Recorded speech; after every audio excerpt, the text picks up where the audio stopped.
नमस्कार, मी केतन गोठस्कर तुम्हा सगळ्यांचं स्वागत करतो भ्रमंती गडकोटांच्या सिरीजमध्ये।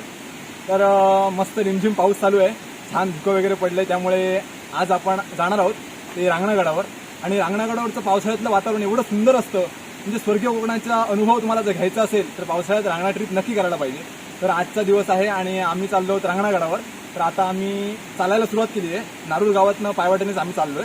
तर आजच्या प्रवासाला सुरुवात करूया। तुम्ही एन्जॉय कराल व्हिडिओ असं मी आशा करतो, आमच्यासोबत कंटिन्यू राहा।